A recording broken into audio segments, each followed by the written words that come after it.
దేవునికి మహిమ కలుగును గాక. Praise the Lord. దేవునికి స్తోత్రం. క్రీస్తునందు ప్రియులారా, ఈ సమయంలో పరిశుద్ధ గ్రంథములో నుండి ఇశ్రాయేలు ప్రజలకు అనేకమైన పండుగలు ఇవ్వబడ్డాయి. ఇశ్రాయేలు ప్రజలు అనేకమైన పండుగలు చేసుకునేవారు. వాటిలో పండుగ అనగా సంవత్సరానికి ఒకసారి వచ్చిందా?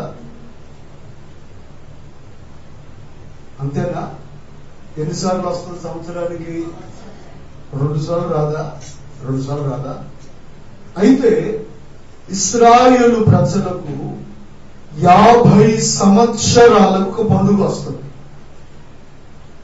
ఎన్ని సంవత్సరాలకి? 50 సంవత్సరాలకు. ఆ సంవత్సరం అంతా వారికి పండుగే. ఆ 50వ సంవత్సరం అంతా వారికి పండుగే. దానిని వారు ఏమని పిలుస్తారంటే సునాద సంవత్సరం అని పిలుస్తారు. ఏ సంవత్సరం?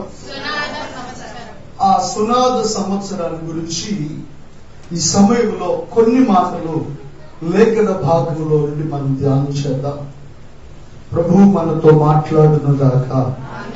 చెప్దాం బిగ్గరగా. లేవియా కాండము 25వ అధ్యాయము. లేవియా కాండము 25వ అధ్యాయము 8వ వచనం నుండి చదవండి.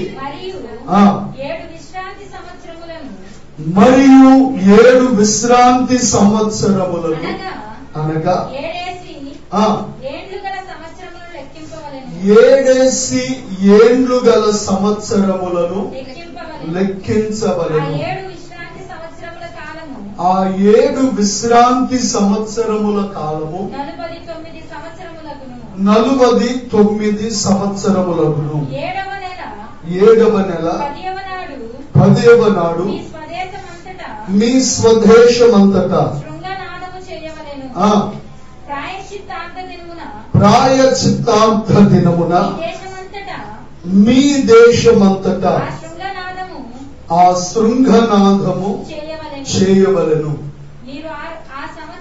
మీరు ఆ సంవత్సరమును అనగా 50వ సంవత్సరమును పరిశుద్ధపరిచి మీ దేశ నివాసులకందరికీ విడుదల కలిగినదని చాటించవలెను. అది మీకు సునాదముగా ఉండును. సునాదము అన్న దగ్గర 1 అని ఎక్కేసి ఉంది కదా, కింద చూడండి. జూబిలీ. ఏంటి? జూబిలీ. జూబిలీ. అప్పుడు మీలో ప్రతివాడు తన స్వాస్యమును తిరిగి పొందవలెను. ప్రతివాడు తన కుటుంబమునకు తిరిగి రావలెను. దేవునికి మహిమ కలుగును గాక. హల్లెలూయా.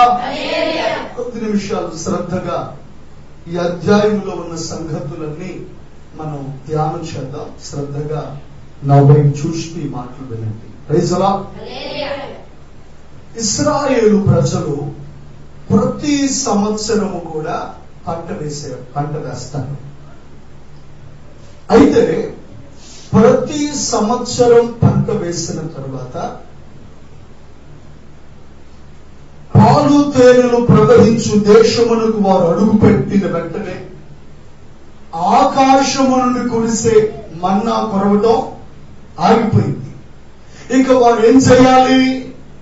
ఆ దేశములో దుక్కి దిన్ని విత్తనాలు వేసి నీరు పెట్టి ఆ భూమి యొక్క పంటను మీరు పూజించాలి. భూమి యొక్క పంటను మీరు తినాలి. ఇలా మొదటి సంవత్సరం, 2వ సంవత్సరం, 3, 4, 5, 6 సంవత్సరాలు మీరేం చేయాలంటే పంటను వేయాలి. 7వ సంవత్సరం రాగానే ఇశ్రాయేలు ప్రజలు ఎన్ని దినాలు పనిచేస్తారు చెప్పాలి? ఎన్ని దినాలు? 6 దినములు మాత్రము కష్టపడి పనిచేస్తారు. 7వ దినము వారికి విశ్రాంతి దినం. కాబట్టి ఈ 6 సంవత్సరాలు మాత్రమే మీరు భూమిని పండించాలి. 7వ సంవత్సరం రాగానే వారు ఏం చేస్తారంటే ఆ సంవత్సరం వారు విత్తనాలు విత్తకూడదు, ఆ సంవత్సరం వారు భూమిని దున్నకూడదు, ఆ సంవత్సరం వారు ఏ పంటను కూడా కోత కోయకూడదు. అది ఏ సంవత్సరం? 7వ దినము విశ్రాంతి దినములాగా 7వ సంవత్సరం వారికి విశ్రాంతి సంవత్సరం. భూమి కూడా దేవుని యొక్క ఆజ్ఞను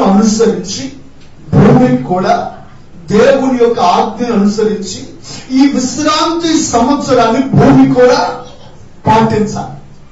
ఆ 7వ సంవత్సరం పంట వేయకపోతే మరి ఎట్లా తినేది? ఎట్లా?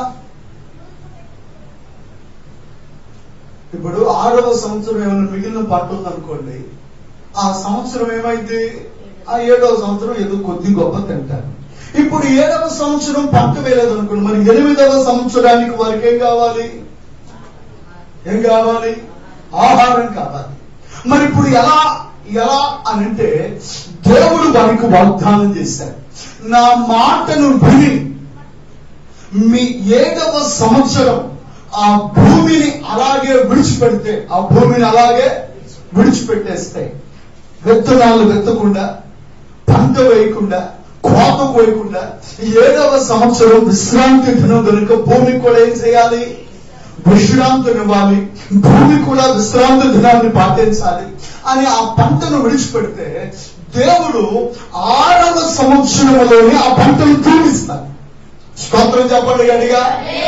అంటే ఈ రైతు సిద్ధపడతా ఉంటాడు, వచ్చే సంవత్సరం 7వ సంవత్సరం కాబట్టి వచ్చే సంవత్సరం ఏం వేయకూడదు? పంట వేయకూడదు. కాబట్టి ఈ రైతు ముందుగానే తనలో తాను ఆలోచన చేసుకుంటాడు, వచ్చే సంవత్సరం ఏం వేయకూడదు? పంట వేయకూడదు.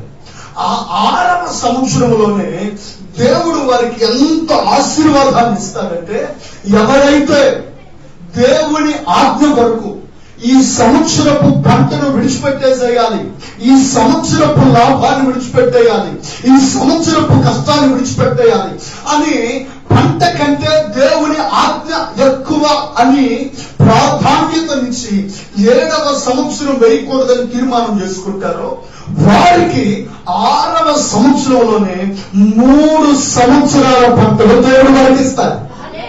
స్తోత్రం చెప్పండి గట్టిగా. ఎన్ని సంవత్సరాల పంట వస్తుంది? ఏ సంవత్సరంలో చెప్పాలి? ఏ సంవత్సరంలో? 6వ సంవత్సరంలో.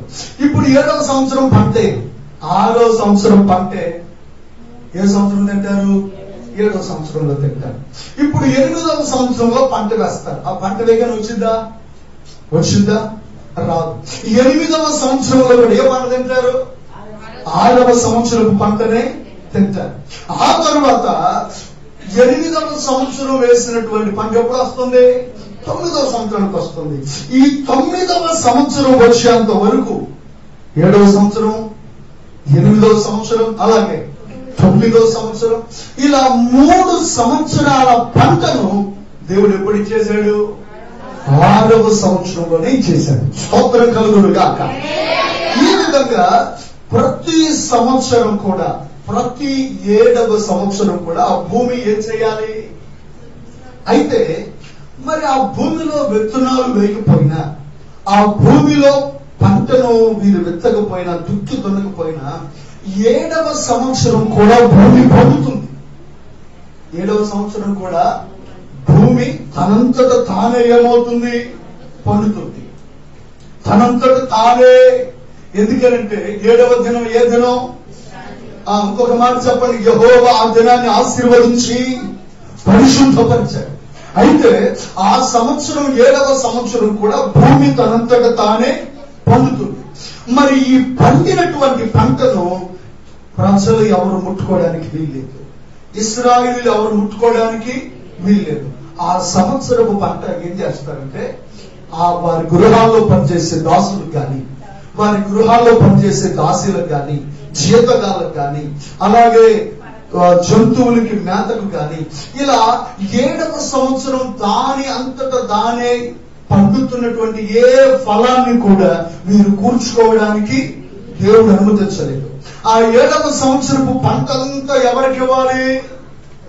దాసులకి, దాసీలకి, చేతగారికి, పేదవారికి, విధవరాలైన వారికి, అనాథలైన వారికి, అలాగే పశువుల మేతకు, జంతువుల మేతకు, ఇలా 7వ సంవత్సరపు పంటంతా వారికి ఇచ్చేస్తే దేవుడు వీరికి ఎన్ని సంవత్సరాలు పంపించేశాడు చెప్పాలి? ఎన్ని సంవత్సరాలు పంపించాడు? 3 సంవత్సరాలు పంపించాడు. ఇప్పుడు ఈ 3 సంవత్సరాలు వీరు తినే పంట ఆశీర్వాదపు ఆహారం. ఆశీర్వాదపు పంట, ఆశీర్వాదపు ఆహారం. ఇలా ప్రతి 7వ సంవత్సరం కూడా మీరేం చేయాలి? విశ్రాంతి సంవత్సరంగా ఆ పంటను అలాగే విడిచిపెట్టారు. ఇట్లా మొదటి 7, తర్వాత రెండవసారి మళ్ళీ 7వ సంవత్సరం, 3వసారి 7వ సంవత్సరం, 4వసారి 7వ సంవత్సరం, 5వసారి 7వ సంవత్సరం, 6వసారి 7వ సంవత్సరం, 7వసారి మళ్ళా ఏ సంవత్సరం వచ్చింది? 7 ఏళ్ళు ఎంత? 49. ఇప్పుడు 7 ఏళ్ళు 49 సంవత్సరాల తరువాత మరొక సంవత్సరం 50వ సంవత్సరం వస్తుంది. ఏ సంవత్సరం? 50వ సంవత్సరం వస్తుంది. ఈ 50వ సంవత్సరాన్ని ఇప్పుడు మనం ఏమని పిలుస్తున్నాం? జూబ్లీ అని. ఏమని? ఈ జూబ్లీ అనేది మొదలుపెట్టింది ఎవరు? ఆనాడు ఇశ్రాయేలు ప్రజలే. ఆనాడు దేవుడు ఇచ్చిన ఆజ్ఞను బట్టి జూబ్లీ అంటే సునాద సంవత్సరం. ఏ సంవత్సరం? ప్రజలా స్తోత్రంగా పాడగలిగా హల్లెలూయా. ఇప్పుడు ఆ సునాద సంవత్సరాన్ని వీరు 50వ సంవత్సరాన్ని, జూబ్లీ సంవత్సరాన్ని వీరు ఎలా పాటించాలి అనేది ప్రభు కొన్ని మాటలు వారికి ఇచ్చారు. ఇప్పుడు ఈ సునాద సంవత్సరమున మీరేం చేయాలంటే శృంఖనాభము చేయాలి, ప్రాయచిత్తము చేయాలి. ఆ తరువాత విడుదల సంవత్సరం. ఈ సంవత్సరం ఏ సంవత్సరం? ఏ సంవత్సరం ఇది? విడుదల సంవత్సరం. ఏ సంవత్సరం? ఏది దాని పేరేంటి? సునాద సంవత్సరం, విడుదల సంవత్సరం. ఏంటి సునాదం ఏంటి, విడుదల ఏంటి, జూబ్లీ ఏంటి అంటే, ఇప్పుడు చాలా కంపెనీలు జూబ్లీ చేస్తా ఉంటాయి. వాళ్ళ కంపెనీ ప్రారంభించి 50 ఏళ్ళు అయితే, చర్చి ప్రారంభించి 50 ఏళ్ళు అయితే జూబ్లీ అని అనేది సిల్వర్ జూబ్లీనా? అయితే కంపెనీల్లో ఏం చేస్తా ఉంటాయి, ఆ జూబ్లీ టైంలో ఎక్కువ కొంచెం పనిచేసే వర్కర్కి ఎక్కువ బోనస్ ఇస్తారు, జీతాలు పెంచుతా ఉంటారు, కొన్ని పథకాలు ప్రవేశపెడతా ఉంటారు, ఇన్సూరెన్స్ అవన్నీ. అయితే ఈ జూబ్లీ రోజున, ఈ సునాద సంవత్సరం రోజున ఇశ్రాయేలు ప్రజలకు ప్రభు ఇచ్చినటువంటి వాటిలో విడుదల ఏమిటంటే, ఒకటి పొలము యొక్క విడుదల. ఏంటి చెప్పండి? పొలాల విడుదల. అలాగే పనివారి విడుదల, పేదలైన వారి విడుదల ఉన్నాయి. ఎక్కడ? ఎప్పుడు? ఈ సునాద సంవత్సరంలో. జాగ్రత్తగా వినండి. ఒక రైతుకు ధనం లేక వాడి పరిస్థితి బాగోలేక వాడు తన పొలాన్ని ఏం చేశాడు? అమ్మేసుకున్నాడు. తన పొలాన్ని అమ్ముకున్నాడు. ఇంకొక దగ్గర తన ఉన్నటువంటి ఎకరం పొలాలను, 2 ఎకరాల పొలాలను, 3 ఎకరాల పొలాన్ని ఏం చేశాడు? మరొకటికి అమ్మేశాడు. అమ్మేసిన తర్వాత ఈ జూబ్లీ వచ్చింది కదా, ఈ జూబ్లీ రాగానే, ఈ సునాద సంవత్సరం రాగానే ఆ కొనుక్కున్న వాడు ఏం చేయాలి తెలుసా? వీడి పొలాన్ని మరలా వీడికి ఇచ్చేయాలి. వీడి పొలాన్ని మరలా వీడికి. అదేంటి? వాడు అమ్ముకున్నాడు కదా, కాగితం రాసుకున్నాడు కదా అని అంటే ఆ పొలాన్ని వీడికి ఇచ్చేయాలి. ఎలా వీడికి ఇస్తాడు అని అంటే, ఇప్పుడు వీడు తన పొలాన్ని ఒక 10 లక్షలకు అమ్ముకున్నాడు. లేకపోతే ఫర్ ఎగ్జాంపుల్ మీకు అర్థమయ్యేటట్లుగా 1 లక్ష రూపాయలకు అమ్ముకున్నాడు. అందుకే 1 లక్ష రూపాయలకు అమ్ముకున్నాడు. ఇప్పుడు సంవత్సరానికి వచ్చే పంట ఖరీదు ఎంతంటే ఒక 5,000 వేసుకున్నాడు. 8,000, 5,000. ఇప్పుడు వీడు పొలాన్ని అమ్మిన తర్వాత మొదటి సంవత్సరం వాడికి ఎంత వచ్చింది లాభం? 5,000. 2వ సంవత్సరం 5,000. 3వ సంవత్సరం 5,000. ఇట్లా 20 సంవత్సరాలు ఏమైందంటే వాడు ఇచ్చినటువంటి ₹1,00,000 మరలా తిరిగి వచ్చిన పంట వాడికి ఏమైంది? ₹1,00,000 వాడికి చేరిపోయింది. ₹1,00,000 వాడికి చేరిపోయింది.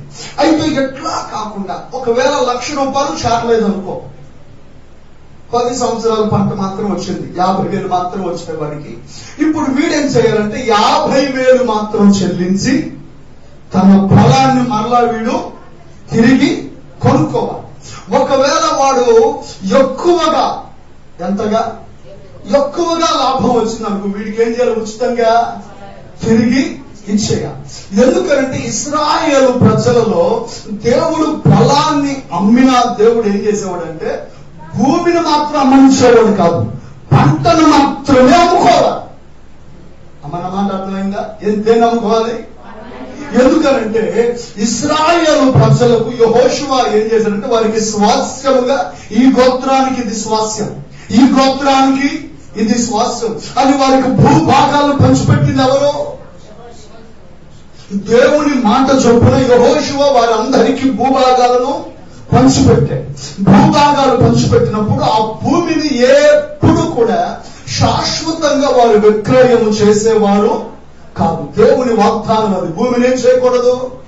శాశ్వతమైన విక్రయము చేయకూడదు. ఈ రీతిగా ఆ పంటను మాత్రమే వాళ్ళు కొనుక్కునేవారు. ఎప్పుడైతే ఈ సునాద సంవత్సరం వచ్చిందో ఆ సంవత్సరముల వెలను లెక్కించి, ఏ సంవత్సరముల వెల? పంట పండినటువంటి సంవత్సరముల వెల. సునాద సంవత్సరం వరకు ఎన్ని పంటలు పండాయి, ఎంత లాభం వచ్చింది, ఎంత తక్కువైంది అని. ఒకవేళ తక్కువైతే వీడు మరలా ఆ తక్కువ వెలను ఇచ్చినప్పుడు వాడి పితరాల చేత మరలా వాడికి తిరిగి దొరుకుతుంది. వాడు పోగొట్టుకున్నది మరలా వాడు ఏం చేస్తాడు? తిరిగి పొందుకుంటాడు. స్తోత్రం చెప్తావా గట్టిగా? హల్లెలూయా. ఇది పొలాల విషయంలో. మరి గృహాల విషయంలో కూడా ఎలాగైనా అని అంటే చుట్టూ ప్రాకారం కలిగినటువంటి గృహాల విషయంలో మటుకు ఈ రూల్ లేదు. దేని విషయంలో? కేవలం పొలాల విషయంలో. చుట్టూ ఉన్న గృహాల విషయంలో ఉన్న రూల్ ఏంటంటే ప్రాకారం కలిగినటువంటి ఈ గృహాలను ఎవరైనా కొనుక్కుంటే సంవత్సరం లోపునే వాడు ఏం చేయాలి? విడిపించుకోవాలి. సంవత్సరం లోపే విడిపించుకోవాలి. ఒకవేళ సంవత్సరం దాటిందనుకోండి, ఒకవేళ సునాద సంవత్సరం వచ్చినా, నాకు సునాద సంవత్సరం వచ్చింది, నా పొలం తిరిగిచ్చినట్లుగా నా ఇల్లు తిరిగి ఇవ్వాలంటే ఇల్లు మాత్రం తిరిగిచ్చేది లేదు. ఇది దేని కొరకంటే కేవలం పొలముల కొరకు. అయితే ఆ దినాల్లో ఇంకొక పరిస్థితి ఉండేది. ఏమిటా పరిస్థితి అంటే బానిసలను అమ్మేవారు, బానిసలను కొనుక్కునేవారు. ఒకడు పేదవాడై పరిస్థితి బాగోలేక అప్పు చేశాడు. ఆ అప్పుకి ఏమైంది?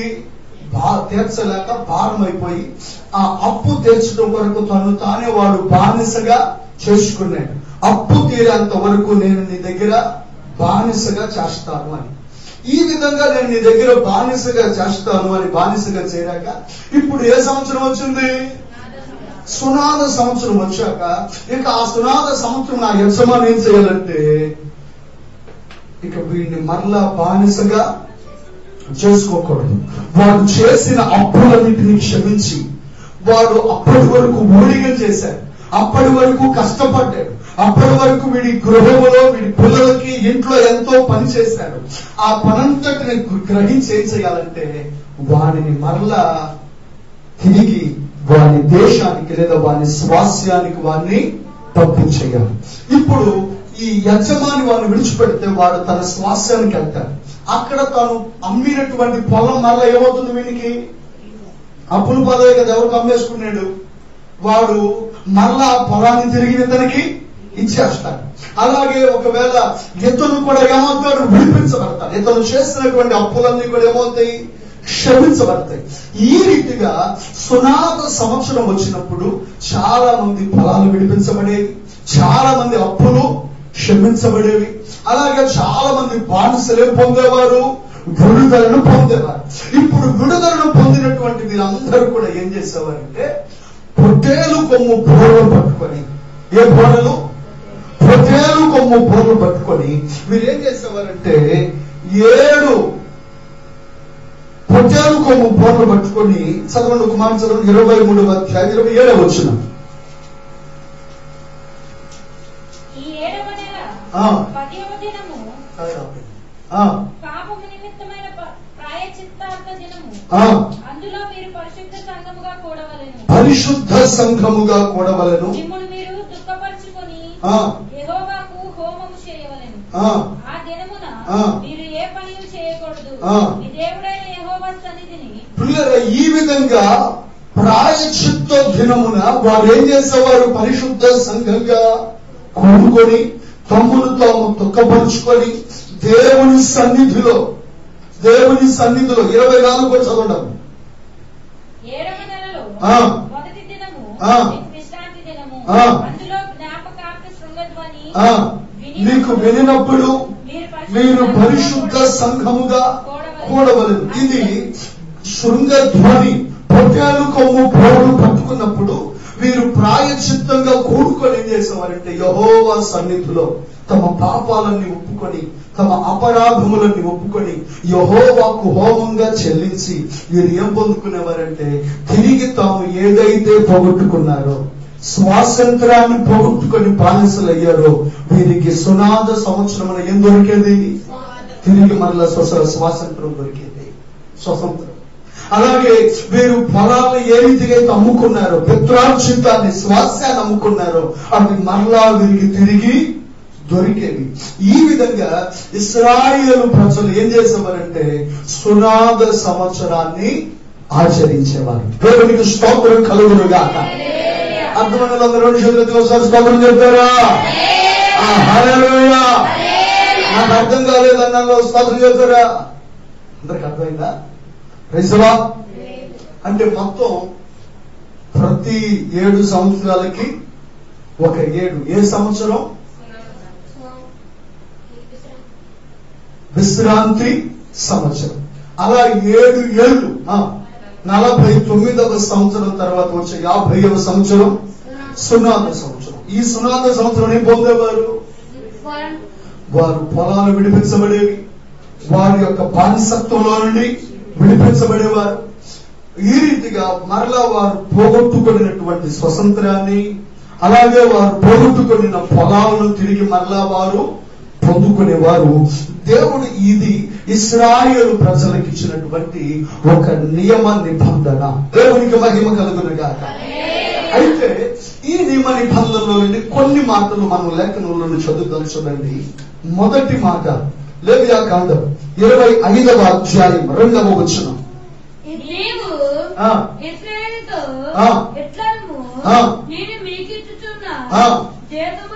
దేశములోనికి మీరు వచ్చిన తరువాత ఆ భూమి కూడా యెహోవా పేరట విశ్రాంతి కాలమును ఆచరింపబడెను. అందరూ ఈ మొదటి మాట నాతో చెప్పండి. భూమి కూడా యెహోవా పేరట విశ్రాంతి కాలమును పాటించాలి.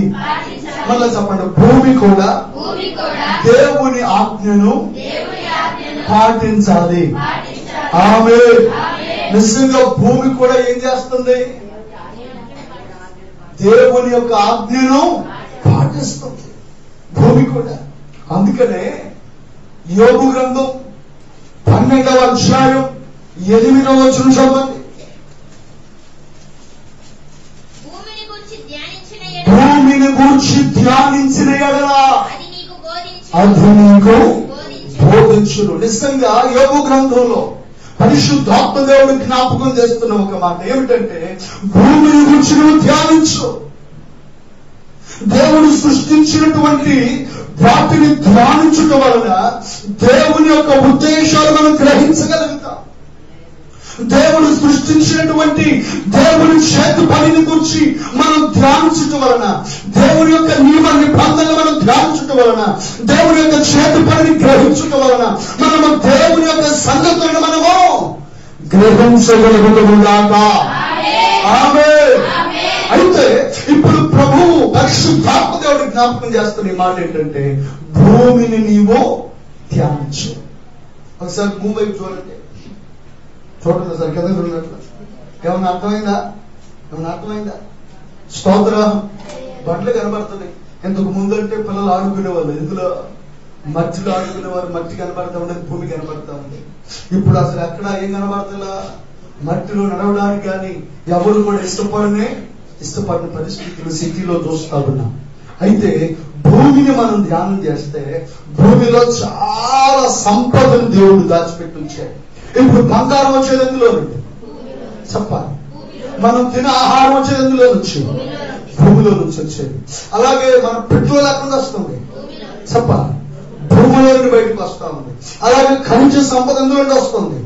ఐరన్ కానివ్వండి, గోల్డ్ కానివ్వండి, పిల్లరా ఇలా రకరకాలైనటువంటి వజ్రాలు, వైఢూర్యాలు, పిల్లరా అనేకమైన ఖనిజ సంపద, ఇనుము, ఇటువంటివన్నీ ఎందులో బయటకు వస్తున్నాయి?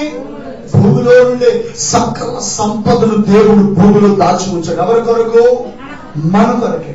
అలాగే ఆధ్యాత్మికంగా కొన్ని సంగతులు మనం భూమి గురించి ధ్యానం చేస్తే ఆత్మీయంగా కూడా కొన్ని సంగతులు ఉన్నాయి. చదవండి ద్వితీయోపదేశకాండం 31వ అధ్యాయం 28వ వచనం.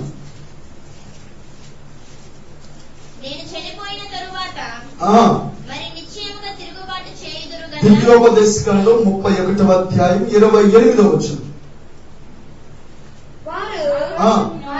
ఆకాశమును భూమిని వారి మీద సాక్షులుగా పెట్టి, చాలా అందరి మనది చదువుతారా?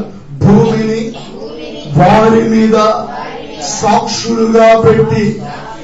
దేవుడు ఎవరిని సాక్షులుగా పెట్టాడంట? ఇప్పుడు భూమి ఎవరి మీద సాక్ష్యం చెప్తుంది? స్తోత్రం కలుగునుగాక. ఎందుకంటే మనం వచ్చింది ఎందులో నుండి? దేవుడు మన ఎందులో చేశాడమ్మా? భూమి అడుగున్నటువంటి జిగట మన్ను తీసుకుని మనం చేశారు. భూమిలో కొంచెం లోతుగా ఉన్న జిగట మన్ను తీసుకొని ఇప్పుడు మరలా తిరిగి మన ప్రాణం వెళ్ళిపోయి తిరిగి మళ్ళా దేహం ఇంట్లో పోయింది చెప్పాలి. ఇప్పుడు ఆ భూమి ఏం చేస్తుందంటే మన మీద సాక్ష్యం చెప్తా ఉంది. అయ్యా సావుడు ఎన్నో వర్తమానాలు చెప్పాడు, ఎన్నోసార్లు గర్జించాడు, హెచ్చరించాడు, లోపం లేదు, వెళ్ళలేదు, గ్రహించలేదు, సంగతులను తెలుసుకోలేదయ్యా అని విమర్శ దినమందు భూమి ఏం చేస్తుంది? ఇప్పుడు దేవుడు దేని పెట్టాడంటే సాక్ష్యంగా భూమి నా ప్రజలను చూడు, వాళ్ళకి వీళ్ళు సాక్ష్యం ఎవరు? భూమి. భూమిని సాక్షులుగా పెట్టి ఆయన మాట్లాడుతూ ఉన్నాడు. నిజంగా భూమి మంచి సాక్ష్యం చెప్తుంది. ఇంకా మరొక మాట చదవండి, యోబు గ్రంథం 31వ అధ్యాయం 38వ వచనం. యోబు గ్రంథం 31:38. భూమి నా మీద చాలా అక్కడ భూమి ఏం చేస్తుందట? సాక్ష్యం. ఇక్కడ భూమి ఏం చేస్తుంది? దేవునికి మొరపెడుతుంది. అయ్యా ఈ పాపిస్తుడు నా మాట వింటలేదయ్యా, నీ మాటకు లోబడతలేదయ్యా, సేవకుల మాట వింటలేదయ్యా, పాపిష్టి పనులన్నీ చేస్తున్నాడు, అపవిత్రమైన కార్యాలు చేస్తున్నాడు అని నేను భరించలేకపోతున్నాను వీడి పాపాన్ని అని ఏం చేస్తున్నాడు? భూమి దేవునికి మొరపెడతాం. నిజంగా చూడండి, భూమి ఒకవైపు సాక్ష్యం చెబుతుంది, మరొక వైపు మొరపెడుతుంది. కానీ వాటికి నోరు లేదు, వాటికి భాషలు లేవు. కాబట్టి వాటి భాషను మనం ఏం చేయలేకపోతున్నాం? అర్థం చేసుకోలేకపోతున్నాం. వాటి భాషను మనం గ్రహించలేకపోతున్నాం. వాటి భాష మనం ఏమాత్రం తెలుసుకోలేకపోతా ఉన్నాం. కానీ భూమి ఏం చేస్తుంది? దేవునికి మొరపెడుతుంది. నిజమే కదా? ఒక సృష్టి దేవుని మాటకు లోబడుతుంది. ఈరోజు మన జీవితంలో ఈ అనుభవం ఉందా? భూమి వలె మనము కూడా సాక్షులు అయ్యిందాక నీవు కూడా సాక్షిగా ఉండాలి. ఆయన పరలోకమునకు ఆరోహణం అవుతున్నప్పుడు తన శిష్యులకు ఇచ్చినటువంటి చివరి మాట, మీరు పరిశుద్ధాత్మ మీదకు వచ్చినప్పుడు మీరు యెరూషలేములో సాక్షులుగా ఉంటారు, హృదయాల్లో సాక్షులుగా ఉంటారు, సమరయాల్లో సాక్షులుగా ఉంటారు, భూదిగంతముల వరకు నాకు సాక్షులై ఉంటారు. హల్లెలూయా, హల్లెలూయా. యెరూషలేములో అనగా సంఘములో సాక్ష్యం, హృదయాల్లో కుటుంబీకుల మధ్య సాక్ష్యం, సమరయులు అంటే అన్యజనుల మధ్యలో సాక్ష్యం, భూదిగంతముల వరకు పనిలో ఉన్న, వ్యాపారంలో ఉన్న, ఉద్యోగంలో ఉన్న నాకు అసలు దుఃఖమైన యెహోవా యథార్థవంతుడు, ఆయన యందు ఏ చెడుతనము లేదని ప్రసిద్ధి చేయటకై ముసలితనం వచ్చిన ఇంకా ఇంకా చిగురు పెట్ట అనుభవంలోకి, ముసలితనం వచ్చిన ఇంకా మాటలు వస్తున్నాయి, ముసలితనం వచ్చిన ఇంకా నరం వస్తుంది, ముసలితనం వచ్చిన ఇంకా నిలగలుగుతున్నావు, మాట్లాడగలుగుతున్నావు, ఇంకా అక్కడికి వెళ్ళగలుగుతున్నావు. దేని కొరకు అంటే దేవునికి నువ్వు సాక్షిగా ఉండడం కోసమే. హల్లెలూయా. దేనికి సాక్ష్యం? దేవుడు చేసిన కార్యాలకు నువ్వు సాక్ష్యం, దేవుడు చేసిన అద్భుతాలకు నువ్వు సాక్ష్యం, దేవుడు నీ జీవితాన్ని మార్చిన విధానానికి నువ్వు సాక్ష్యం. మందిరంలో సాక్ష్యం చెప్పి మానేస్తున్నారు చాలా మంది, బయట చెప్పకుండా. అక్కడ ఆదివారం ఆరాధనలో సాక్ష్యం చెప్తున్నారు. ప్రభువే ఉన్నారు, యెరూషలేములో ఉన్నారు, యెరూషలేము సంఘంలో చెప్పాలి. తర్వాత ఎక్కడ యోధయాలో సొంత జనుల మధ్యలో కుటుంబాల్లో మన సాక్ష్యాన్ని పంచుకోవాలి. ఆ తర్వాత సమరయాలు అంటే అన్య జనులకి కూడా మన సాక్ష్యాన్ని మనము పంచుకోవాలి, లోకస్తుడు వారి ఎదుట. ఎందుకంటే అది ఒక శ్రేష్టమైన కృప. ఇప్పుడు భూమి ఎలా ఉంది? సాక్షిగా ఉంది. తర్వాత భూమి ఏం చేస్తుందంట? మొరపెడుతుంది. ఈ రోజున నీవు కూడా మొరపెట్టి అనుభవంలోనికి రావాలి. అంత మాత్రమే కాదు, ఇప్పుడు భూమి కూడా ఏం చేస్తుందంటే దేవుడి యొక్క ఆజ్ఞను పాటిస్తుంది. ఈ ఆజ్ఞ విశ్రాంతి దినాన్ని ఆచరించాలి. అది బలవర్ధకంగా మారాలంటే, మరుసటి సంవత్సరాలకు అది సమృద్ధిగా పంట పండాలంటే భూమి కూడా ఏం చేస్తుందట? దేవుని యొక్క ఆజ్ఞను, దేవుని యొక్క మాటను అది పాటిస్తుంది. ఆమేన్. అలా దేవుని ఆజ్ఞ కొరకు దాన్ని విడిచిపెట్టినప్పుడే ఆ మరుసటి సంవత్సరాలు, మరుసటి 6 సంవత్సరాలు కూడా పంట పండడానికి ఆ భూమికి కావలసిన సారాన్ని ప్రభు ఇస్తున్నాడు. స్తోత్రం చెప్పండి. హల్లెలూయా. రెండవ మాట, ఒక సంవత్సరపు పంటను వారు త్యాగపూరితంగా ఇవ్వాలి. రెండవ మాట ఏంటి? 6 సంవత్సరాలు పండించుకున్నాడు, 6 సంవత్సరాలు వెళ్ళాయి. ఇప్పుడు 7వ సంవత్సరం వెళ్ళదు కాదు. ఆ 7వ సంవత్సరం పంటను ఏం చేయాలి? మీరు త్యాగపూరితంగా. అది ఎవరికి ఇవ్వాలి? అది వీళ్ళు వెత్తలా, వీళ్ళు వెత్తలేదు, వీళ్ళు కోయలేదు. సరే, వీళ్ళు వెత్తలేదు, కోయలేదు కదా, మరి ఎలా పంట పండుతుంది? ఎలా పంట అసలు పంట వచ్చిందా? వీళ్ళు ఎత్తుకుపోతే పంట ఎక్కడ వస్తుంది? చదవండి 25వ అధ్యాయం, 25వ అధ్యాయం, 25వ అధ్యాయం 6వ వచనం చదవండమ్మా. అప్పుడు భూమి యొక్క విశ్రాంతి సంవత్సర సాస్యము నీకును ఈ దాసునికిని ఈ దాసికిని నీ జీవితానికిని నీతో నివసించు పరదేశికిని ఆహారమగును. అది పరదేశికి అదేమవుతుందట? ఆహారం అవుతుంది. మరియు నీ పశువులకును. 12వ వచనం చదవండి. అది సునాద కాలము, అది మీకు పరిశుద్ధమగును. ఫలములో దానంతట అదే పండిన పంట చాలము. ఇప్పుడు 7వ సంవత్సరం కూడా పంట ఎలా పండుతుంది అంటే, సునాద సంవత్సరం ఎలాగ పంట పండుతుందో ఇప్పుడు 7వ సంవత్సరం కూడా ఏమవుతుందంటే దానంతట అదే. స్తోత్రం చెప్తాం గట్టిగా. ఆ చేలో వీళ్ళు విత్తనాలు విత్తరు, కోత కొయ్యరు, పంటను కూర్చుకోరు. 6వ సంవత్సరం ఏం చేశారు? విడిచిపెట్టేశారు. ఈ రోజు చాలా మంది అలా విడిచిపెట్టట్లే. ఏం చేయట్లే? విడిచిపెట్టట్లే. చాలా మంది అలా విడిచిపెట్టట్లే. ఎప్పుడైతే వారు దాన్ని విడిచిపెట్టేశారో కనికరం కలిగి ఆ పంటను త్యాగపూరితంగా ఎవరికి? దాసులకి, తమ గృహాల్లో పనిచేసిన దాసీలకు, దాసులకు, చేతగాళ్లకు, పశువులకు. ఎందుకంటే దేవుడు పశువులది కూడా లెక్క రాసుకుంటాడండి. దేనితో? దేనిది? పశువులది కూడా. సామెత గ్రంథం చదువు 12వ అధ్యాయం 10వ వచనం. నీతిమంతుడు తన పశువుల ప్రాణమును, నీతిమంతుడు ఏం చేస్తాడు? తన పశువుల ప్రాణమును కూడా. స్తోత్రం చెప్పండి గట్టిగా. పశువుల ప్రాణాలను కూడా దయతో చూసేది కూడా దేవుడు ఏం చేస్తున్నాడు? పశువును కూడా ఎవరు దయతో చూస్తున్నారా? పశువుల ఎడలు కూడా ఎవరు చక్కగా దానికి ఆహారం పెడుతూ ఇప్పుడు మన విషయంలో పశువులు మేపేది ఏముండలేదు, కానీ పల్లెటూరులో కూడా ఏం చేస్తారు మీకు తెలుసా? పశువుల కోసం ఒక పాక వేస్తారు, పశువుల కోసం ఒక ఆహారాన్ని సిద్ధం చేస్తూ ఉంటారు. రోజు గడ్డి కోసుకొచ్చి స్తోత్రం కలుగునిగాక. ఆ మధ్య ఎవరో ఒక ఆయన తన ఇంట్లో కష్టపడి పనిచేసిన ఎద్దు చచ్చిపోతే దానికి భూస్థాపతి కార్యక్రమం కూడా చేశాడంట. చాలా మంది చచ్చిపోయిన తర్వాత ఏం చేస్తారు? దాన్ని కబేలాకు పంపించేస్తారు. కానీ అట్లా కాకుండా దాన్ని చక్కగా కట్టి ఎడ్ల బండి మీద కట్టి దాన్ని వేసి పాటలు పాడుకుంటూ అయిపోయి తప్పెట్లు పెట్టి డాన్స్ వేసుకుని 5,000 బదులు బతికించేది. స్తోత్రం కలుగును కాక. ఆయన చూసినప్పుడు నాకు అనిపించింది, ఓహో నిజంగా తన ఇంట్లో పెరుగుతున్న ఎద్దుల ఎడల పశువుల ఎడల కూడా ఎంత దయ ఉందా, చాలా ప్రేమ. నిజంగా నా ప్రియమైన దేవుడు వాటితో ఉన్న అవి ప్రతిరోజు పనిచేస్తా ఉన్నప్పుడు వాటి ఎడల కూడా ఏం కలుగుతుంది? ఇప్పుడు నీతిమంతుడు కూడా తన పశువుల ఎడల ఎలా చూస్తాడట?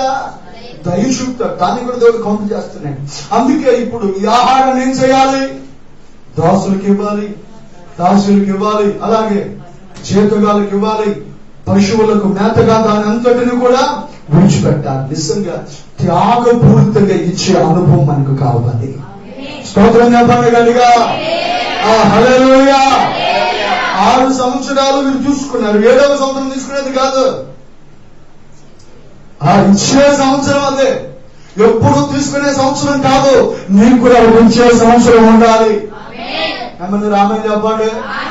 ఇప్పుడు రా గుమ్మరించు. ఏంటి గుమ్మరించేది? ఏంటి? పరలోకమును గుమ్మరించయ్యా విస్తారంగా. ముందు వాక్యం ఏంటి? పట్టజాలంతా విస్తారంగా నేను బతుకునేంత గుమ్మరించిన ఆయన గుమ్మరించి పోయి బిందులు పోయి బకెట్లు పోయి ఏంది ధనవర్షం కనకవర్షం కురిపించిన ఆయన ప్రభు అంటాడు. ఇచ్చే సంవత్సరాలు పుచ్చుకునే సంవత్సరాలే కాదు, ఇచ్చే సంవత్సరం కూడా నీ కొండాలు ప్రభు కోరుతున్నాడు. ఇది ప్రభు వాగ్దానం. నువ్వు అనేక జనములకు నీ పక్కన వైపు చూసి ఈ వాగ్దానం వాళ్ళు చెప్పండి, నీకు కూడా ఇచ్చే సంవత్సరం రాబోతుందని చెప్పండి. సమృద్ధిగా దేవుని సేవకు ఇవ్వబోతున్నాం. కొంచెం గట్టి చెప్పండి, కొంచెం ఎనర్జీతో పూసుకొచ్చిన నీరసాన్ని సేవనికి ఇచ్చినట్టు చెప్తున్నారు. సమృద్ధిగా దేవుని సేవకు ఇవ్వబోతున్నాం. పేదవారికి ఇవ్వబోతున్నావు, ఆకలి వారికి ఇవ్వబోతున్నావు, అనేకుల యొక్క ఆకలిని తృప్తిపరచబోతున్నావు. నీకు ఇచ్చే సంవత్సరం ఒకటి ఉంది. నెత్తి మంచి చేయబెట్టుకుని ఇట్లా, ప్రభువా నాకు కూడా ఇచ్చే సంవత్సరాన్ని నేను ఇస్తున్నందుకు నీకు స్తోత్రం. యేసు నామమున అడుగుతున్నాము తండ్రి. ఆమేన్. ఇప్పుడు పొందుకోవటమే కాదు, ఏ సంవత్సరం రాబోతుంది? ఏది ధన్యత చెప్పండి? పుచ్చుకోవడం ధన్యత, ఇచ్చే ధన్యత? ఇచ్చేది ధన్యత. ఇచ్చే కూడా ప్రభు కౌంట్ చేస్తున్నాడు కదా. ఆయన అన్నారు, నేను ఆకలిగా ఉన్నాను, అప్పుడు మీరు నాకు ఆహారం పెట్టారు. నేను తప్పుగా ఉన్నాను, అప్పుడు మీరు నాకు దాహం ఇచ్చారు. నేను రోగిగా ఉన్నాను, అప్పుడు మీరు నన్ను చేర్చుకున్నారు. నేను పరదేశిగా ఉన్నాను, మీరు నాకు ఆతిథ్యం ఇచ్చారు. నేను బలహీనుడిగా ఉన్నాను, అప్పుడు మీరు నన్ను పరామర్శించారు. ఎప్పుడు నీకు ఆహారం పెట్టామయ్యా, ఎప్పుడు నీకు వస్త్రాలు ఇచ్చామయ్యా, ఎప్పుడు మేము నీకు సహాయం చేశామయ్యా అంటే ప్రభు అన్నారు, అల్పులైన ఒకరికి మీరు చేశారు కదా, నాకు మీరు చేసినట్లే. అందుకే వీళ్ళు ఏం చేస్తున్నారు? పుచ్చుకునే కాదు, 6 సంవత్సరాలు పుచ్చుకున్నారు, 7వ సంవత్సరం ఏం చేస్తున్నారు? ఇస్తున్నారు అంతే. 7వ సంవత్సరం వీళ్ళు ఇస్తున్నప్పుడు వీళ్ళు ఇచ్చుట ద్వారా ఎన్ని సంవత్సరాలు దీవెన వచ్చిందండి? అందుకు 3వ మాట రాసుకోండి. 3వ మాట, మొదటి మాట ఏంటి? భూమి కూడా యెహోవా బయట విశ్రాంతి కాలాన్ని ఆచరించాలి. 2వ మాట ఏంటి? త్యాగపూరితంగా సంవత్సరపు పంటను త్యాగపూరితంగా ఇవ్వాలి. 3వ మాట, ఒక సంవత్సరపు పంటలు ఇస్తే 3 సంవత్సరముల పంట పొందుకున్నారు. 3వ మాట ఏంటి? ఒక సంవత్సరంలో మీరు ఇచ్చారు. ఎన్ని సంవత్సరాలకు దొరికిందంటే వీళ్ళకి? ఆ 3 సంవత్సరాలు మీరు విత్తనాలు విత్తారా? చదవండి, మాట చదవండి. 25వ అధ్యాయం 20వ వచనం. 7వ ఏట మేము ఏమి తిందుము? ఇదిగో అయ్యో 7వ ఏట మేము ఇప్పుడు ఈ సంవత్సరం మేము ఏమి వేయకపోతే అందరికి ఇచ్చేస్తపోతే ఇదిగో మేము ఏం తింటామో, మేము పంట కూర్చుకోవడం వల్ల కాదేమో అనుకుంటారేమో. అయితే నేను 6వ ఏటని నా దీవెన నీకు కలుగునట్లు ఆజ్ఞాపించదను. అది 3 ఏళ్ల పంటను నీకు కలుగ చేయను. నేను 8వ సంవత్సరము విత్తనాలు విత్తి 9వ సంవత్సరం వరకు పాత పంటను తింటానే ఉంటారు. స్తోత్రం చెప్పండి గట్టిగా. ఒక మాట నా వైపు చూడండి. ఇప్పుడు 7వ సంవత్సరం మీరు ఇచ్చిన తర్వాత దేవుడు వీరిని దీవిస్తున్నాడా? 6వ సంవత్సరం మీరు ఇవ్వక ముందే దేవుడు వీరిని దీవిస్తున్నాడా? వీళ్ళకి దీవెన ఎప్పుడు వస్తుంది? దేవుడు వీరికి ఎప్పుడు ఇస్తున్నాడు దీవెన? 7వ సంవత్సరం పండించాక. 6వ సంవత్సరంలోనైనా ఎప్పుడైతే వీరికి ఒక మనసు వస్తుంది, ఏమిటి ఆ మనసు? నెక్స్ట్ ఇయర్ ఇచ్చేయాలి, సమృద్ధిగా ఇవ్వాలి అనే ఒక తీర్మానం వీరికి వచ్చేసింది. త్యాగపూరితమైన మనసు కలిగింది. ఎప్పుడైతే ఆ మనసు మీకు కలిగిందో అప్పుడే దేవుడు దీవించేస్తాడు. స్తోత్రం కలుగునుగాక. నువ్వు ఇవ్వక ముందే ఏంటి? ఎప్పుడు ఇవ్వక ముందే ఇవ్వాలి అనే ఒక తీర్మానం, ఒక మనసు నీలోనికి రాగానే దేవుని యొక్క దీవెని దిగొచ్చేస్తుంది. కానీ ఈ రోజున దేవుడు ఆ మనసును చూస్తే చాలా మందికి ఆ మనసు అప్పట్ల. ఏ మనసు? ఇచ్చే మనసు. నిజంగా నేను దేవుడిని బట్టి దేవుడిని ఎంతగానో స్తుతిస్తున్నాను. దేవుడు మనకిచ్చిన సంఘాన్ని బట్టి. ఈ లాక్డౌన్ లో మరి మందిరం సరిగా జరిగించకపోయినప్పటికీ, ప్రార్థనా కోటలు జరిగించకపోయినప్పటికీ, ఎన్ని నెలలోపటికి మార్చి నుండి ఏప్రిల్, మే, జూన్, జూలై, ఆగస్ట్ 4 నెలల పాటు త్యాగపూరితంగా మరి స్థలం కొరకు ప్రతి నెల వేలాది రూపాయలు వడ్డీలు కట్టాల్సి వస్తుంది. అవి కాక కుటుంబం కొరకు, మా కొరకు. కానీ నిజంగా కొంతమంది త్యాగం చేస్తూ ఉంటే ఎంతో ఆర్థిక పరిస్థితుల్లో లేని స్థితిలో ఉండి కూడా ప్రతిరోజు కొంతమంది ఆ డబ్బులు, చిల్లర డబ్బులు కావచ్చు, అవి మామూలు కావచ్చు, అవి పట్టుకొచ్చి ఆ నెల మొదలు పాస్టర్ మేము కూడా మీతో పాటు వడ్డీ కడతా ఉండి ఇది మా వంతు అని చెప్పి అలా ఇస్తే, నిజంగా అట్లా ఇస్తున్న వారిని చూసిన మనసు ఎంతగానో దేవుడిని స్తుతించడం ప్రారంభిస్తుంది. ప్రైజులా. చాలా త్యాగపూరితంగా. ఆమేన్. చెప్తామా గట్టిగా? త్యాగపూరితంగా. ఎప్పుడు ఇది మామూలు సమయం కాదుగా. ఇదే సమయం తినడానికి తిండే దొరకట్లా, ఆహారమే దొరకని పరిస్థితులు, పని లేని పరిస్థితులు. కానీ ఎందుకమ్మా మీరే ఇబ్బంది పడుతున్నారు? వద్దు, మీ దగ్గర వచ్చండి. వద్దండి. దేవునికి ఇస్తేనే దేవుడు ఏం చేస్తాడు? మమ్మల్ని ఆశీర్వదిస్తాడు. నిజంగా ఇప్పుడు ఆ త్యాగం అనేది ఎక్కడికి వెళ్తూ ఖచ్చితంగా ఒక ఆశీర్వాదం తీసుకొని వస్తుంది. సంఘానికి ఆశీర్వాదం తీసుకొని వస్తుంది, కుటుంబానికి ఆశీర్వాదం తీసుకొస్తుంది, వ్యక్తికి ఆశీర్వాదం తీసుకొస్తుంది.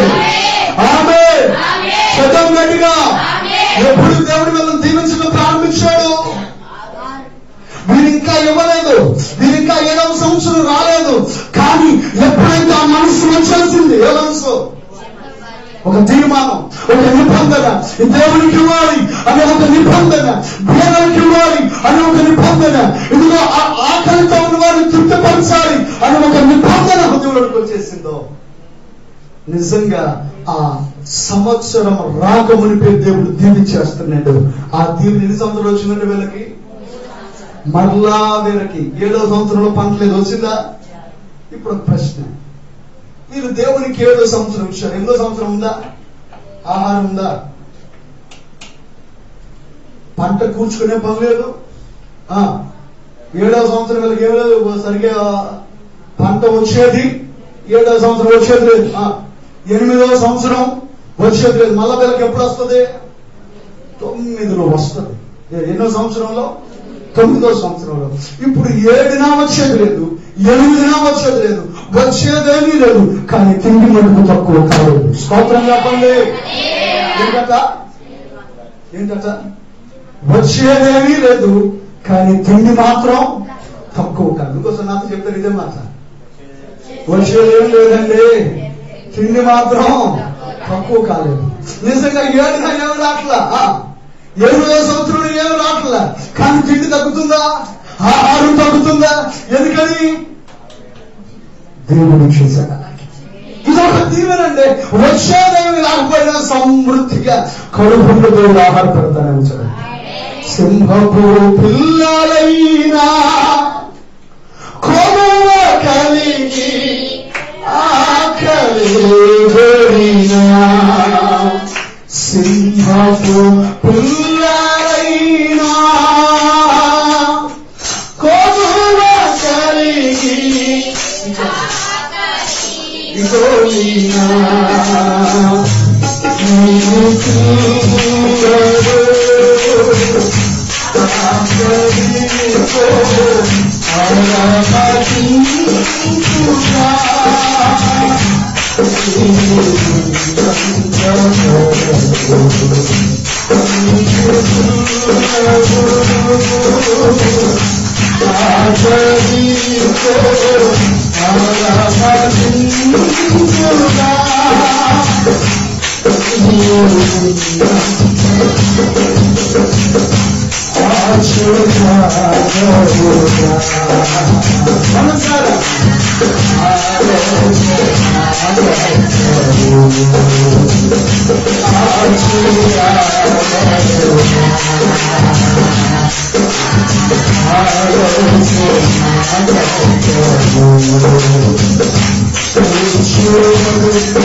వచ్చేదేం లేదు, ఆహారము తక్కువ కాలేదు, తిండి భోజనము తక్కువ కాలేదు. ఎందుకనంటే దేవుడు ఎప్పుడు దీవించాడు చెప్పాలి?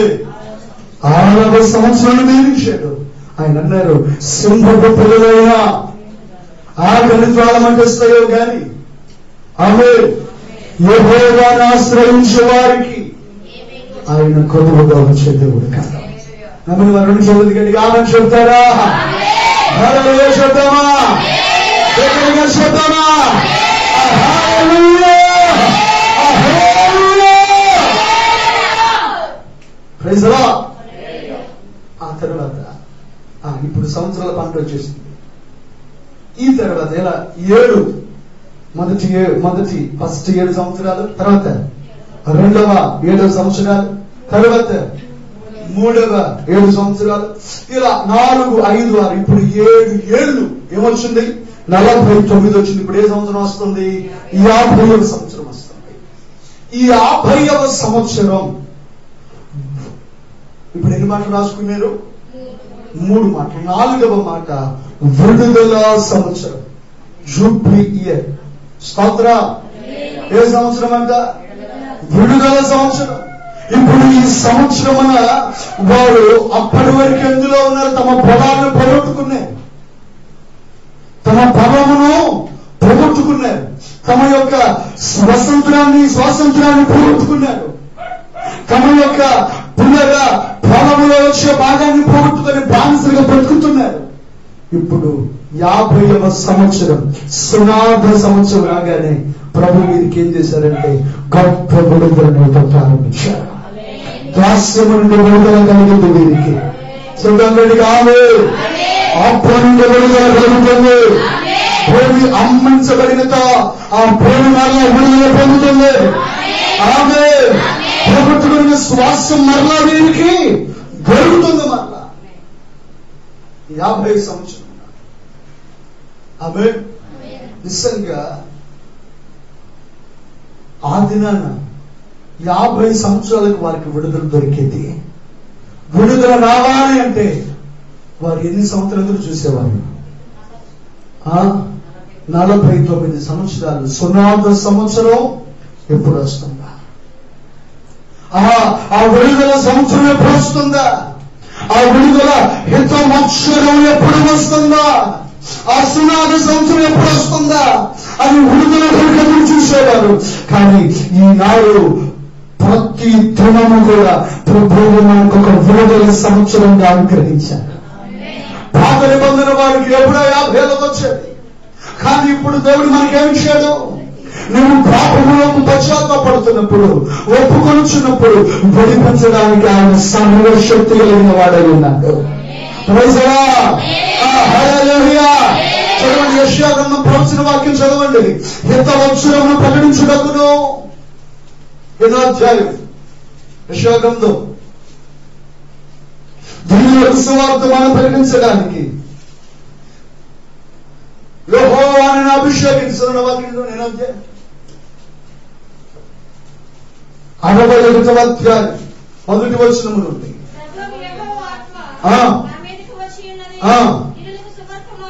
దీనులకు సువార్తమానము ప్రకటించుటకు యెహోవాను అభిషేకించెను. నలిగిన హృదయము గల వారిని దృఢపరచుటకు, చెరలో ఉన్న వారికి విడుదల, బంధించబడిన వారికి విడుదల, విముక్తిని ప్రకటించడానికి ఆ హితవత్సరమును మన దేవుని ప్రజలను ప్రకటించుటకు, దుఃఖ క్రాంతులను ఓదార్చుటకు కిందకు వస్తే ఆయన నన్ను పంపి ఉన్నాడు. హల్లెలూయా. చూద్దామా గట్టిగా? నలిగిన హృదయం గల వారిని, చెరలో ఉన్న వారిని, బంధించబడిన వారిని. ఈరోజు చాలా మంది ఒక చెరలో ఉన్నారు. ఏంటా చెర తెలుసా? పాపపు దాస్యం. ఈ త్రాగు నుండి విడుదల పొందలేకపోతున్నానయ్యా, ఈ శరీరం నుండి విడుదల పొందలేకపోతున్నానయ్యా, ఈ వ్యభిచార కోపము నుండి విడుదల పొందలేకపోతున్నాను, ఈ భయంకరమైన పాపము నుండి విడుదల పొందలేకపోతున్నాను. ఏమాత్రం విడుదల లేని స్థితి. ఒక సంవత్సరం ఉంది. ఆమేన్. అది ఇశ్రాయేలుకి 55 సంవత్సరాలకు ఒకసారి వచ్చేది. కానీ ఈనాడు ఆ సంవత్సరములను కలుగు చేసిన దేవుడు మన దగ్గరికి వచ్చాడు. ఆమేన్. దాస్యము నుండి ఆయన మనల్ని విడిపించాడు, పాపము నుండి విడిపించాడు, లోకము నుండి విడిపించాడు. అయ్యో, పౌలు భక్తుడు కేకలు వేస్తున్నాడు. ఏమని? రోమీయులకు రాసిన పత్రిక 7వ అధ్యాయం 20 వచనం నుండి నేను ఘోరణ దాన్ని చేస్తా ఉన్నాను. పాప నియమనాలో ఉంటా ఉంది, మరొక నియమనాలో ఉంటా ఉంది. 24వ వచనం, అయ్యో నేను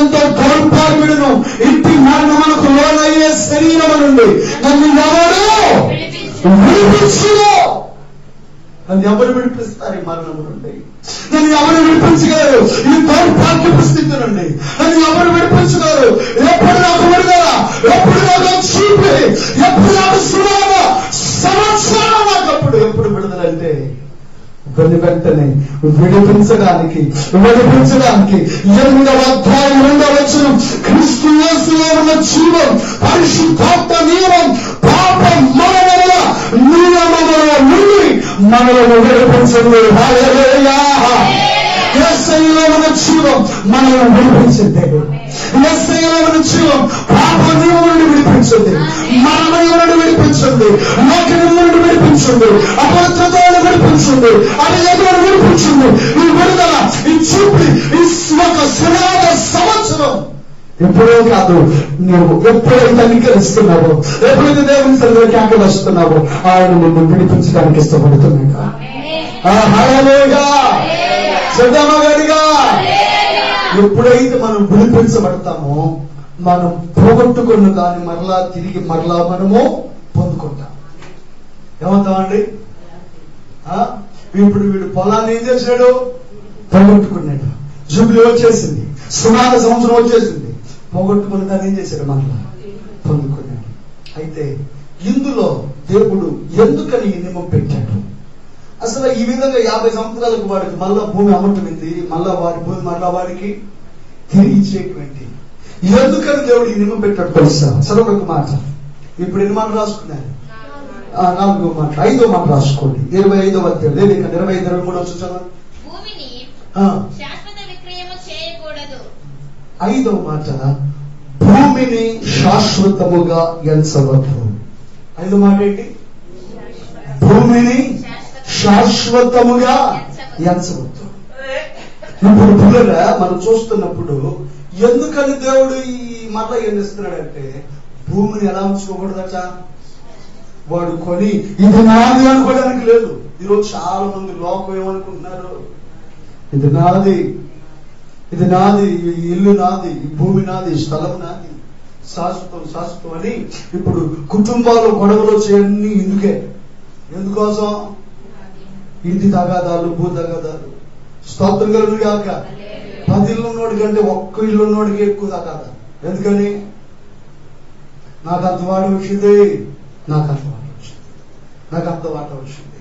ఇట్లా ప్రభు అంటున్నారు భూమిని ఏం చేయకూడదట. ఇప్పుడు వీడు ఆయన కొనుక్కుంది దేన్ని? భూమినా పంటనా? చెప్ప. ఆ పంటను కొనుక్కున్నాడు, ఆ పంట వాళ్ళు లెక్కించి ఏం చేయాలి? తిరిగి వానికి మన మాట్లాడతామని ఆ సునాద సంవత్సరం లెక్కించి వీడు కొనినటువంటి ఆ స్థలానికి తగిన పంట వాడికి దొరికితే మరలా ఆ భూమిని వీనికి ఇచ్చేయాలి. ఒకవేళ కావలసినంత పంట రాకపోతే ఆ మిగిలిన సొమ్ము వాళ్ళని లెక్కించి వానికి ఇచ్చి తన భూమిని మరలా తను తీసుకోవాలి. ఈ రీతిగా భూమిని ఏం చేయకూడదు? శాశ్వత విక్రయము చేయకూడదు. కానీ ఈ రోజున మనం ఏది శాశ్వతం అనుకుంటున్నాం? ఇశ్రాయేలు ప్రజలు పంటనే శాశ్వతంగా ఇచ్చేవారు. వారి చూపు ఎక్కడ ఉండాలంటే దేవుని వద్ద. చదువుకు మాట హెబ్రీయులకు రాసిన పత్రిక 11వ అధ్యాయం 13వ వచనం. హెబ్రీయులకు రాసిన పత్రిక 11వ అధ్యాయం 13వ వచనం.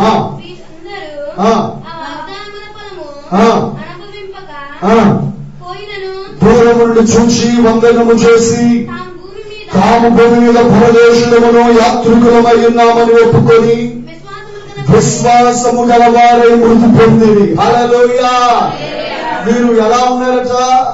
వారు ఉన్నది వాగ్దాన దేశంలో ఉన్నప్పటికీ 9వ వచనం, ఇస్సాకు యాకోబు అనువారు గుడారంలో నివసించు అన్యుల దేశములో ఉన్నట్లుగా వాగ్దత్త దేశములో పరవాసులైన మీరు వాగ్దాన దేశంలో ఎలా ఉన్నారు? పరదేశస్తులుగా ఉన్నారు. ఏ దేశస్తులుగా? స్తోత్రం కలుగును గాక. ఇప్పుడు మనం కూడా ఎలా ఉన్నాం? అందుకే ఎట్లాంటి గమనించాలని అప్పుడప్పుడు ఆ ఎత్తగానే 4 వైపులు 4 మట్టుకుని భారతలేవని పరదేశులము ప్రియులారా మన పొరమీది కాది పో. ఈ పాట ఎవరికి రావట్లేదు ఇప్పుడు. సోదరా, ఎందుకంటే పరదేశం అనుకోవట్లే. మెడలు మీద్దెలు మేలగు సరుకులు పాడై కనబడవే. ఏంటట? మేడలైనా మిద్దులైనా వీలైన సరుకులని ఏమోట పాడైపోయేమో, కంటి కూడా కనబడ.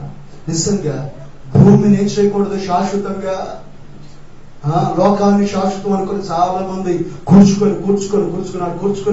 కూర్చుకున్నాడు. దేవుడు అన్నాడు అదే రాత్రి, సరే పిచ్చోడా, ఈ రాత్రి నీ ప్రాణం తీసుకెళ్తున్నారా? నువ్వు సిద్ధపరిచినవి ఎవరి అవుతాయి? వాడు అనుకుంటున్నాడు, పంట బాపానింది బాగా దాచిపెట్టాను, అందులో మంచి గొడవలు గడించాలి, నా పొలం పాట అందులో పెట్టాలి, పెట్టి కాలు మీద కాలు వేసుకొని నా స్నేహితులకు ఫోన్ చేసి మా చక్కగా మందు పాటి సరే తినో తాగు సుఖించు. నిజంగా కొంతమంది కష్టపడి ఇల్లు కట్టి ఓపెనింగ్ రేపు అనుకోగానే ఈరోజు చచ్చిపోయినారు కూడా ఉన్నారు. పాపం కష్టపడి కట్టుకున్నారు కానీ అందులో 10 సంవత్సరాలు కూడా బ్రతకుండా చచ్చిపోయినారు అంతమంది ఉన్నారు. ఎందుకని? ఏది శాశ్వతం కాదు. మనం పరదేశులము, యాత్రికులము. మన గురి దేవుడు దేవునికి శిల్పిగా నిర్మాణకుడిగా ఉన్నాడు. ఆ నూతన యెరూషలేము పట్టణం వైపునకు మనము చూచుదుముగాక. ఆమేన్. ఆ నూతన యెరూషలేము పట్టణం వైపునకి మన హృదయములను మన అంతరంగంలో ఎత్తుకొందుముగాక.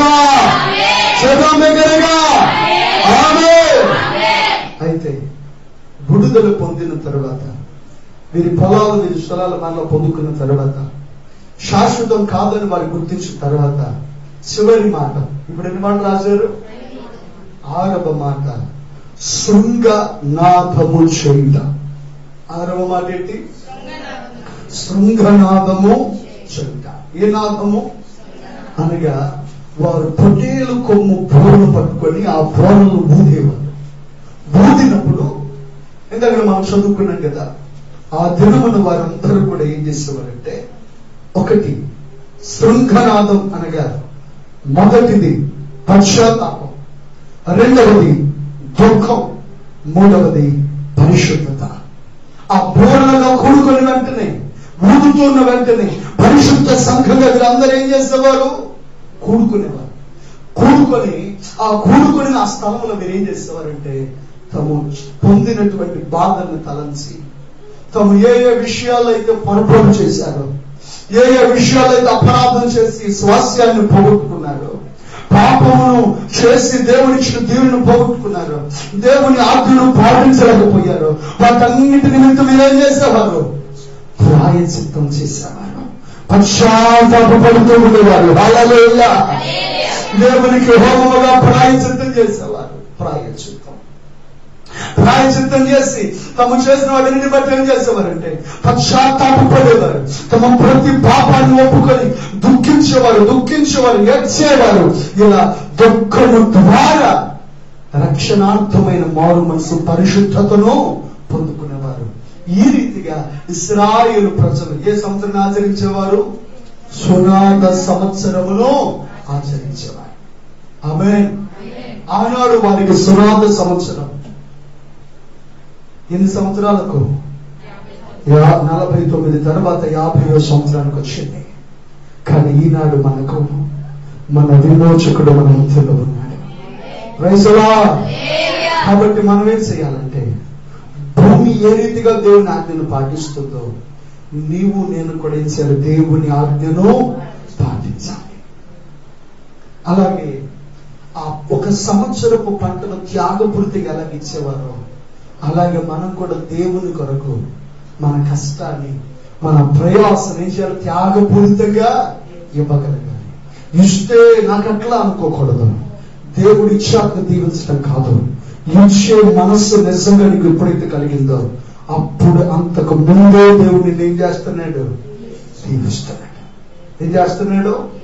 అంతకు ముందే దేవుడు దీవెనను కలిగి చేశాడు. 1 సంవత్సరం ఇస్తే 3 సంవత్సరాలు ఏమీ లేదు, కానీ 3 సంవత్సరాలు వీరు తినేదంతా ఆశీర్వాదపు పంటను వీరు పూజిస్తున్నారు. 3 సంవత్సరాలు దీవించబడ్డారు.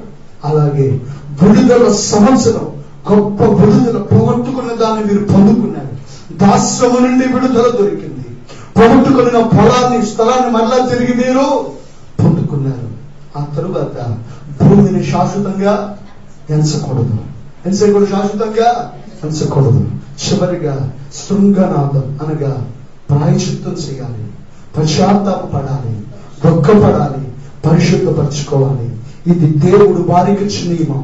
కానీ ఈ రోజున ఇదే నియమం వారు భౌతికమైన ఇశ్రాయేలీయులైతే మనం ఆత్మ సంబంధులమైన ఇశ్రాయేలీయులము. వారు అబ్రహామునికి ఇచ్చిన వారసత్వాన్ని బట్టి వారు వారసులైతే మనం వాగ్దానాన్ని బట్టి మనము వారసులం.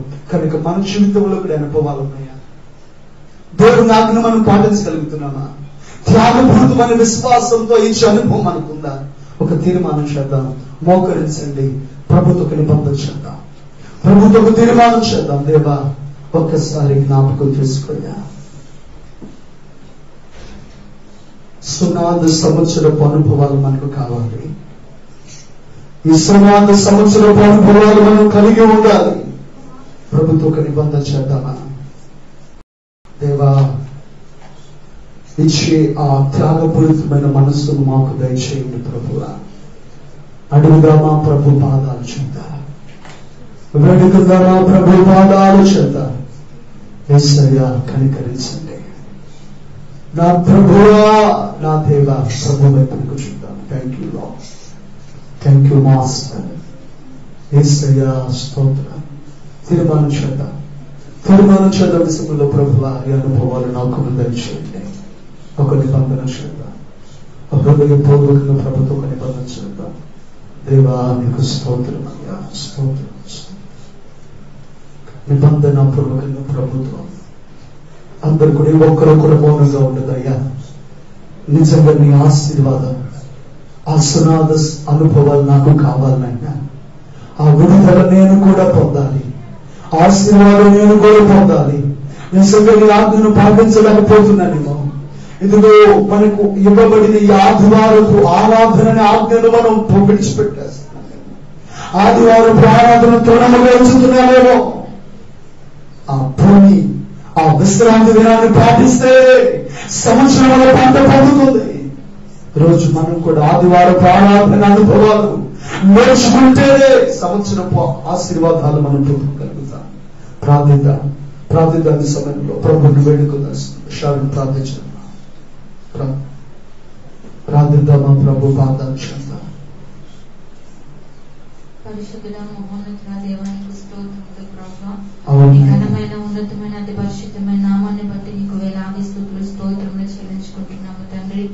ప్రభు, ఈ యొక్క సాయంకాల సమయంలో నా తండ్రి నీ యొక్క సన్నిధిలో చేరి ప్రభువా నీ నామంలో ప్రార్థించుటకు, నీ యొక్క అమూల్యమైన జీవం గల మాటలు వింటకు నీవు ఇచ్చిన అవకాశమును బట్టి నీకు వందనాలు. అయా, పాటలు పాడి స్తుతించున్నామయ్యా. అదేవిధంగా మీ దాసుని నిలబెట్టుకుని ప్రభువా మీరు మా అందరితో మాట్లాడేందుకు నీకు వందనాలు.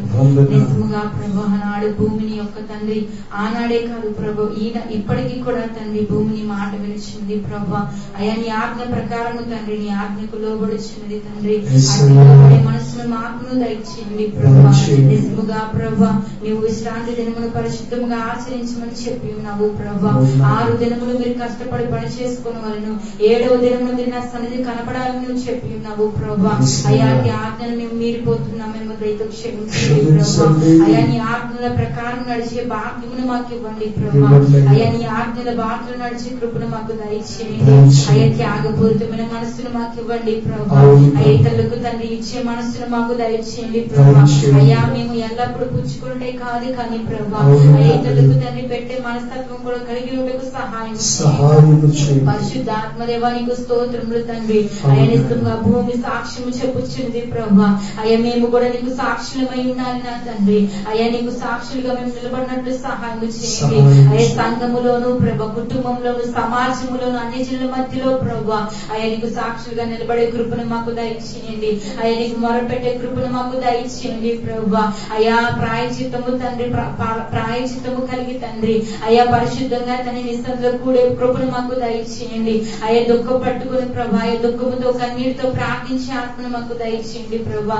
నిజముగా తండ్రి సునాద సంవత్సరం గురించి మీరు మాకు బోధించినారు ప్రభా. ఆ సంవత్సరంలో ప్రభా విడుదలకు వచ్చి ఉన్నది ప్రభా.